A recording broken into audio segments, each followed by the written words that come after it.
Next gen astro நேயர்கள் அனைவருக்கும் ஜோதிடர் ஜெய தமிழ் செல்வனின் அன்பு வணக்கங்கள். இப்ப மீனராசி மீனராசிக்கு உண்டான ஆவணி மாத பலன்களை நம்ம இப்ப பார்ப்போம். மீனராசி விரய சனியை கடந்து இப்பதான் 2 வருஷமா மீனராசிக்காரங்க ரொம்ப சிரமம். ரொம்ப பண விரயங்கள் ஏற்பட்டிருக்கும். குடும்பத்துல சிறு சிறு பிரச்சனைகள் இருக்கும். அதெல்லாம் இப்ப கொஞ்சம் விலகி இருக்கும். இன்னொன்னு உங்களுக்கு இப்ப தூக்கம் இல்லாத நிலைமைகளா தான் இருக்கும். எதையாவது ஒண்ண மனசுல போட்டு அது சந்திரன் ஜனனகால ஜாதகத்துல சந்திரன் வளர்பிறையா இருக்கிறாரா தேய்பிறையா இருக்கிறாரா அதை வச்சு அவங்கவுங்க நிலைக்கு ஏற்ப கொஞ்சம் மாற்றம் இருக்கும். தேய்பிறை பக்கத்துல இருக்கிறவங்க அப்படின்னா கொஞ்சம் ஜாஸ்தியான மன கஷ்டங்களை அனுபவிப்பாங்க. இப்போ வளர்பிறை பௌர்ணமிக்கு பக்கத்துல இருக்குதுன்னா அவங்க ஓரளவு தாங்கக்கூடிய கஷ்டங்களை அனுபவிச்சிருப்பாங்க. இது மாதிரி சந்திரனோட நிலைக்கு ஏற்ப அவங்கவுங்க துன்பங்களை அனுபவிச்சாங்க. இருந்தாலும் மீனராசி கொஞ்சம் சிரமமா தான் இந்த காலகட்டத்தில் இருக்குது. இரண்டாம் இடத்தை செவ்வாய் பார்க்கிறாரு. குடும்பத்துல சிறு சிறு பிரச்சனைகள், கருத்து வேறுபாடுகள், பணம் வர்றதுல கொஞ்சம் தடை தாமதங்கள் அதெல்லாம் இந்த காலகட்டத்துல இருக்குன்னா இப்போ ஒரு 2 வருஷத்துக்கு பிற்பாடுதான் அது சரியாகக்கூடிய முழுமையா சரியாகக்கூடிய தன்மைகள் இருக்குங்க மீனராசிக்கு. அதே மாதிரி மூன்றாம் இடத்துக்கு சனியோட பார்வை இருக்கிறதுனால இளைய சகோதர சகோதரிக்கு கொஞ்சம் கருத்து வேறுபாடுகள் இருக்கும். அதெல்லாம் கொஞ்சம் விட்டு கொடுத்து போறது உங்களுக்கு இந்த காலகட்டத்துல உங்களுக்கு நன்மையை கொடுக்கும். என்னதான் இருந்தாலும் 4ஆம் இடத்துல குரு பகவான் இருக்கிறாரு. தாய் வகைரால, அதாவது தாயால அனுகூலங்கள் ஆதாயங்கள் அதெல்லாம் உண்டு. தாய் வழி உறவுகளால அனுகூலங்கள் ஆதாயங்கள் கண்டிப்பா உங்களுக்கு இந்த காலகட்டத்துல கிடைக்கும். அதே மாதிரி வீடு வாகன யோகம்லாம் இந்த காலகட்டத்துல கண்டிப்பா இருக்கதாங்க செய்யும். ஏன்னா குரு பகவான் ஒரு 1.5 வருஷமா இருக்கிறாரு. அதனால வீடு வாகன யோகம், இந்த 4ஆம் இடம் தான் அந்த வீடு வாகனம், தாய் வீடு வாகனம், அந்த 4ஆம் இடத்தை பலப்படுத்துவாரு. குரு பகவான் இருக்கிறதுனால அதனோட ஆதிபத்தியங்கள்லாம் கண்டிப்பா இந்த காலகட்டத்துல உங்களுக்கு கிடைக்கக்கூடிய சூழல்கள் இருக்குது. அதே மாதிரி 5ஆம் இடத்துல சுக்கிரன் புதன் 2 சுபர் இருக்கிறாரு. அதனால 5ஆம் இடமும் நல்லா இருக்கு. 5ஆம் இடம்னா குலதெய்வம், பூர்வ புண்ணியம், புத்திர சந்தானம்னு சொல்லுவோம். குலதெய்வத்தோட அனுகிரகங்கள் இந்த காலகட்டத்துல உங்களுக்கு நல்ல விதமா இருக்கும். அதே மாதிரி குழந்தைகள் உங்களை கண்டிப்பா கவனிப்பாங்க. குழந்தைகளால நீங்க கௌரவப்படுத்தப்படுவீர்கள் இந்த காலகட்டத்துல. குலதெய்வத்தோட அனுகிரகங்கள் கண்டிப்பா இந்த காலகட்டத்துல உண்டு.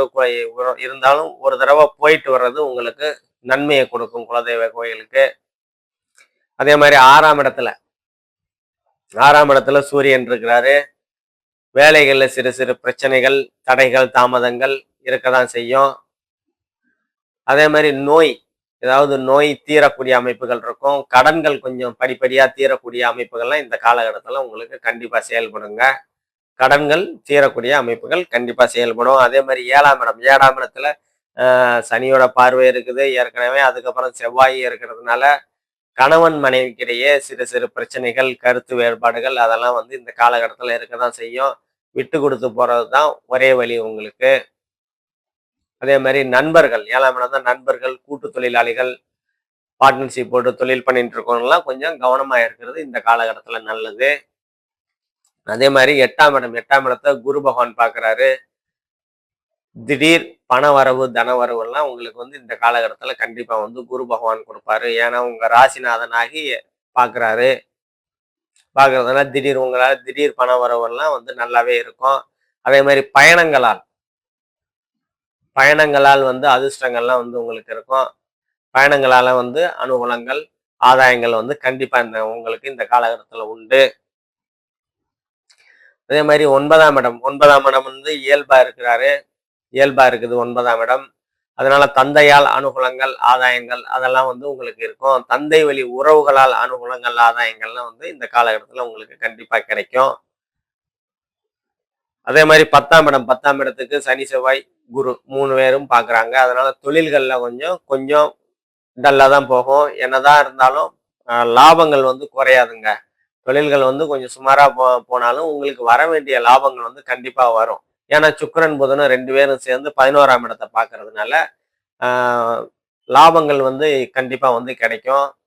அதே மாதிரி மூத்த சகோதரம் அவங்களால அனுகூலங்கள் ஆதாயங்கள் வந்து கண்டிப்பா வந்து கிடைக்குங்க. அண்ணன் அக்காள்கள் உறவுகள் வந்து பலப்படும். உங்களுக்கு வந்து உதவி செய்வாங்க. அந்த மாதிரி அமைப்புகள்லாம் வந்து நல்லா இருக்குது. அதே மாதிரி 2வது திருமணம். முதல் திருமணம் வந்து முறிவு ஏற்பட்டு சரியில்லாம இருந்துட்டு 2வது திருமணத்திற்காக வெயிட் பண்ணிட்டு இருக்கிறவங்க அவங்களுக்கெல்லாம் இந்த காலகட்டத்துல கண்டிப்பா வந்து மறு திருமணம் அமைப்புகளை வந்து சுக்கிரன் புதன் பாக்குறாங்க இல்லையா, அதனால வந்து மறுமண வாய்ப்புகள்லாம் வந்து நல்ல விதமாவே அமையுங்க. அதே மாதிரி 12ஆம் இடத்துல ராகு பகவான் இருக்கிறாரு. 12ஆம் இடத்துல இருக்கிற ராகு வந்து தூர இடங்களுக்கு நகர்த்துவாருங்க. குரு பார்வையில இருக்கிறதுனால ஏற்றுமதி இறக்குமதி பிஸ்னஸ் பண்ணிக்கிட்டவங்களுக்குலாம் நல்ல விதமா இருக்கும். அதே மாதிரி வெளிநாடு போய் வரணும் அப்படின்னு நினைச்சுக்கிட்டு இருக்கிறவங்களாம் கண்டிப்பா இந்த காலகட்டத்துல போய் வரக்கூடிய சூழல்கள்லாம் வந்து உங்களுக்கு நல்ல விதமாவே இருக்குங்க. நம்ம இப்ப சொன்னது எல்லாமே பொது பலன்கள் தாங்க. துல்லியமான பலன்கள் வேணும் அப்படின்னா உங்க ஜனனகால ஜாதகத்துல அதை வச்சுதான் தசாபுக்தி அமைப்புகள்லாம் வந்து எல்லாம் பார்த்து துல்லியமா கணிக்க முடியும். அப்படி துல்லியமான பலன்கள் வேணும் அப்படின்னா கீழே நம்ம நம்பர் இருக்கும், கான்டாக்ட் பண்ணிக்கோங்க. நன்றி, வணக்கம்.